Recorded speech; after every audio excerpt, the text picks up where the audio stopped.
So you can spray after we plant, because we're going to plant the seeds so shallow that they're not going to grow until you got a rain.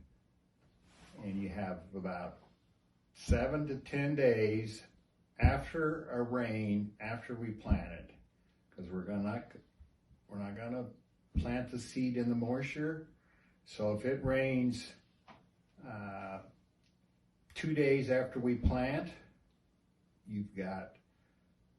that's when you start counting your days before the prairie's up. So if it rained like 2 days after we planted, you got like 7 days after the rain to get your Roundup on. And if it rains 10 days after you planted, then you got 10 days after, or 7 days after that 10th day after we planted it. So it's not the date that we planted, it's the date it rains. How'd you figure that out? I'm actually just curious for myself. I just know that because it's not going to grow till it gets a rain, till it gets set in.